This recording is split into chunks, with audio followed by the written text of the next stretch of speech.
Missouri improves to 6-6 with their win over Arkansas, beating the Razorbacks 29-27. They now are bowl eligible. This was a fantastic game by Brady Cook. I mean, he was snapping. And he has played some really good football for Missouri over the last month. And with the offense that Missouri has, the talent they got at receiver, I think they have a pretty good group of running backs, although they could improve at that position. This offense, I think, is going to be really exciting to watch next year. But Brady Cook was the MVP of this game. I mean, he could not be stopped.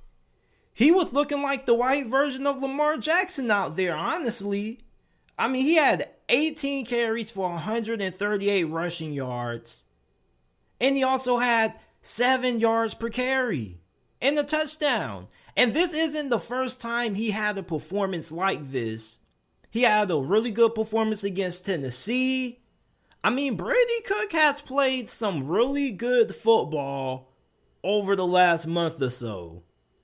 And when you look at Arkansas, Sam Pittman, after this season, I think needs to look at this coaching staff. And I'm not going to say he needs to fire some people because that's not my job. But I'm just going to say that Sam Pittman needs to make some tough decisions when this season concludes, because this made no sense. Kendall Briles is a solid offensive coordinator, but there's been several times where I've tuned into some Arkansas games and they get into the red zone and he gets too cute with the play calling. I mean, bruh, there was a series in this game when Arkansas had to settle for 3 points when they were right there at Missouri's 2, and not just that, but they also had a penalty that gave them an extra first down. There's no reason why they shouldn't have came away with a touchdown. They called a direct snap to the running back, which they already did that somewhat earlier in the game. Do something else. Then they want to call this this rollout play. I don't know what it is with Kendall Briles and these doggone rollout plays, these bootleg plays in the red zone, but he loves them. He loves to call them, and they never work. You remember last year, that game that they lost to Ole Miss? He called some similar nonsense. A little rollout play for a 2-point conversion, I believe it was. Like, bruh, stop getting so cute in the red zone. You have one of the best rushing attacks in college football. And although Missouri was doing a really good job stopping the run, I do like Arkansas's chances of punching in 4 times at that spot of the field. I mean, it was only like a couple of yards. You got KJ Jefferson, Rocker Sanders. Who else is the other guy they got? I think they call him the Big It. Bruh, if you don't go ahead and run that doggone football and punch it in, why are you trying to throw the football when that's not even the strength of your team? What is up with the play calling? Kendall Briles is not a bad offensive coordinator. Okay, I think he's a pretty solid play caller. But at times, I think he can get too cute. Or sometimes he can just overthink it. You don't have to be the smartest guy in the room all the time. Sometimes, even if the defense knows it's coming, they can't stop it. And I liked Arkansas's chances of being able to punch it in 4 times running the football at that spot. You only had like a few yards. And Missouri's defensive line was going ham. I mean, KJ Jefferson got sacked 7 times in this game. Now, 3 of these sacks were on him not getting rid of the football, but the pass attack for Arkansas, you know, it's been spotty at times. And it's always easy to point the finger at KJ Jefferson and his accuracy issues, which we definitely are going to point the finger at in this game. Even though he went 20 or 27, he still missed some really big throws. So you look at Landers, Hazelwood, I think they're a pretty good group. And I really hope that both of these guys come back next year. Because I think that with added offseason of development, you really could have a really good duo here. But in this game, man, I mean, there were some throws that KJ Jefferson was kind of off on. And maybe you could look at miscommunication, timing not being there. I don't really know what it was. But there were some big throws in this game that Arkansas definitely should have made. Now, this defense, we got to talk about Barry Odom. Sam Pittman definitely has some tough decisions to be made when it comes to Barry Odom. I mean, oh my goodness. This defense cannot stop a nosebleed, dog. I understand that Arkansas's defense had some injuries at a certain point in the season, and Catalan is out. All right, I get that. But I mean, this defense cannot stop the run. They can't stop the pass. They can't get you off the field. I mean, what can they do? Honestly, I thought Barry Odom was supposed to be one of the more respected defensive minds in college football. This defense don't look respected like right now. They look disrespected. After what Brady Cook just did to him.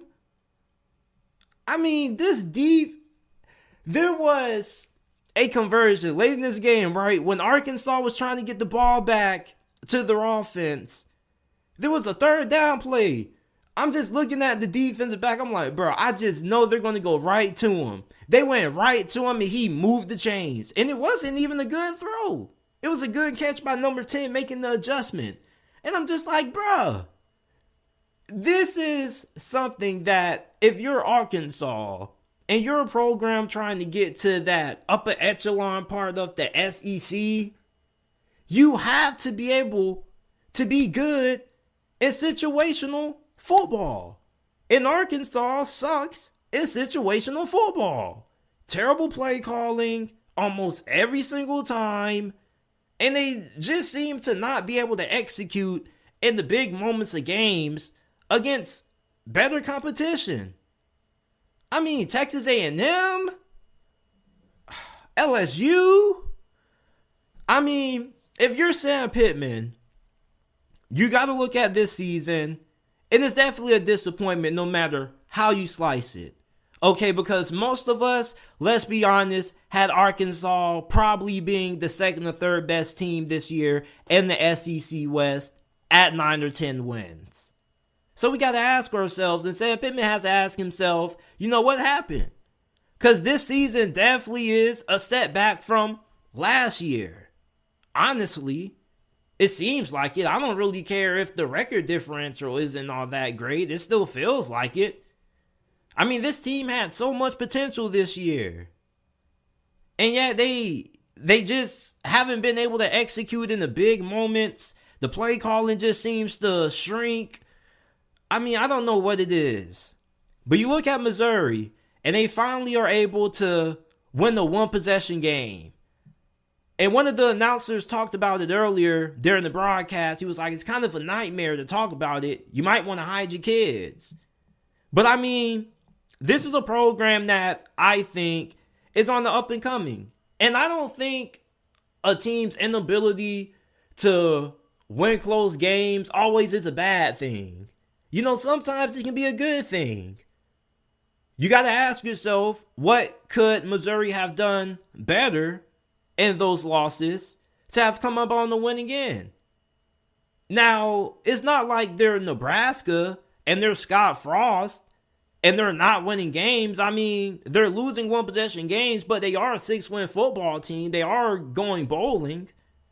So, I mean, I think for Missouri, if you can get some more consistent quarterback play out of Brady Cook, because this was his best game where he actually was able to put it all together. He was good throwing the football, and he was good with his legs. Complete, great, all-around performance. But they need to be able to get better at winning these one-possession games. You almost could have beat Georgia. You almost could have beat Florida. I mean, these one-possession games are something that Missouri has to get accustomed to being able to win. And I want to see if this program can do it next season. This defense was really good. I don't really know how many people they have all coming back on defense, but I think for Missouri, this was a very big win for this program. They're going to be bowl eligible. I want to see who they're going to play in their bowl game. I will be watching, and I probably will do a post-game recap about it. But congratulations on Missouri on the win. They now are 500. Arkansas, I mean, this is really disappointing, bruh. Really disappointing. They're 6-6. 6-6, bruh. I mean, I don't want to try to put a narrative on Arkansas just because I was wrong about this team before the year, but golly, bruh. This team just could have been so much better than this.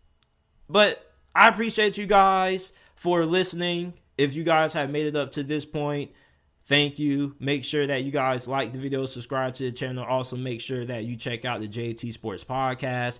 Every video that is uploaded on the channel is available in audio format on every single podcasting platform. Apple, Google, Spotify, Amazon, wherever you get your podcast from, the JT Sports Podcast is available.